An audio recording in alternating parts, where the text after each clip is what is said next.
sequences. We're going to look at sequences with the models. Let's first start by doing a little bit of a review. In the last video, we talked about sequences are just patterns.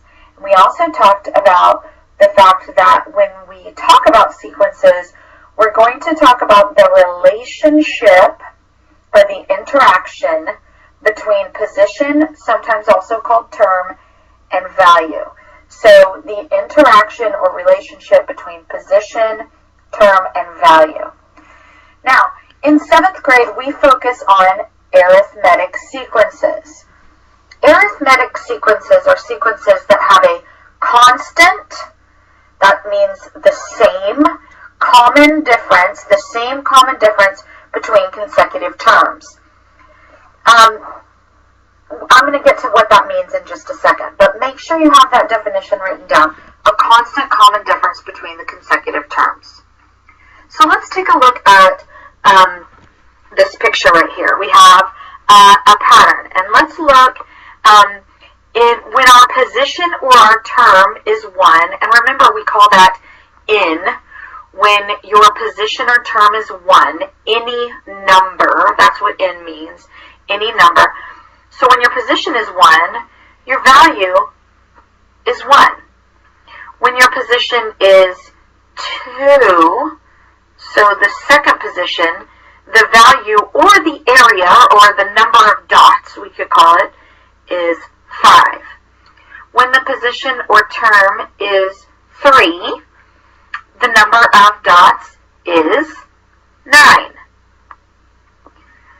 So, and then the pattern continues. So what you need to look at is the relationship between position and value.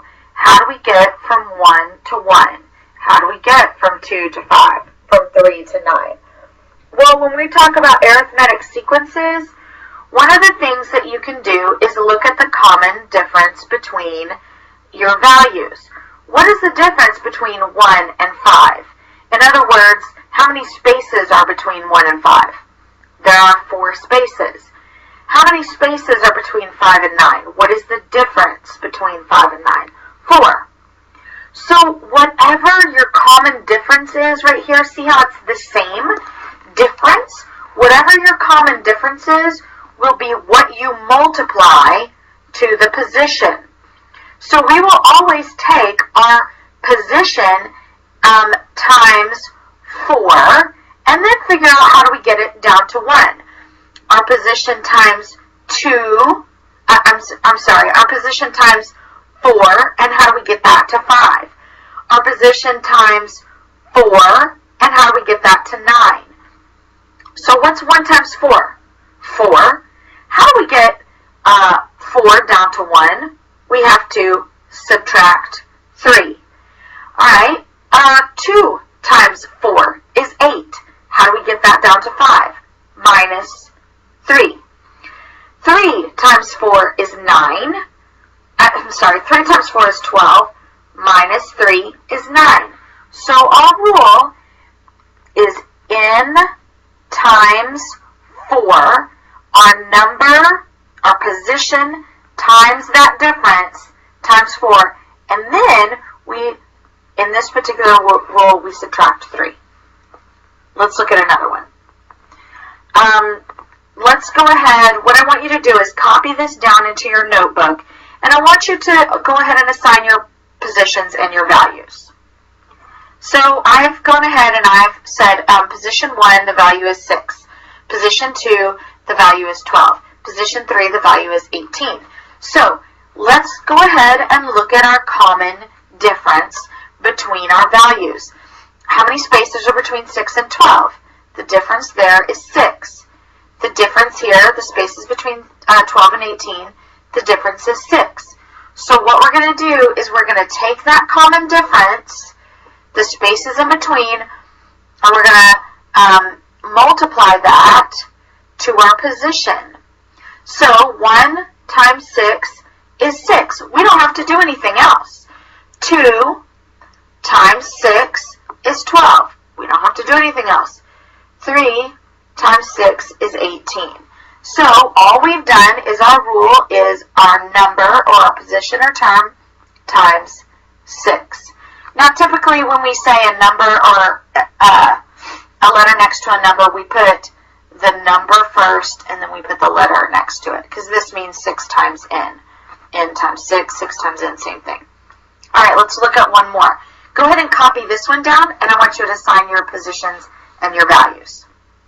Okay, I have gone ahead and I've said when the position is 1, the value is 1. When the position is 2, the value is 3. When the position is 3, the value is 5. So what is the first thing that we have to do when we figure out our rule? We have to look at the space or the difference in between our values. What's the difference between 1 and 3? 2. What's the difference between 3 and 5? 2. So what are we going to do? Always, we will take that common difference and multiply it to our position. So we're going to say 1 times 2. Well, 1 times 2 is 2, but we want it to be 1. So how do we get 2 down to 1? We have to subtract 1. So let's make sure it works over here. 2 times our common difference was 2. So 2 times 2 is 4. How do we get 4 down to 3? We subtract 1. Alright, let's do it for this one. 3 times, again, times 2 is 6, minus 1 is 5. So what did we do?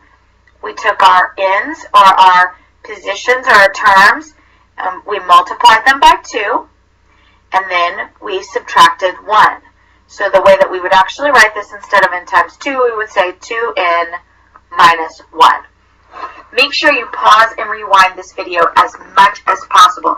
You will probably need to watch this video 3 or 4 times, at least, to understand this concept. Alright, and then lastly, make sure to write your WISC online. Your WISC needs to include vocabulary. These are all the vocabulary words that we talked about. Arithmetic sequence, position, term, those are synonymous.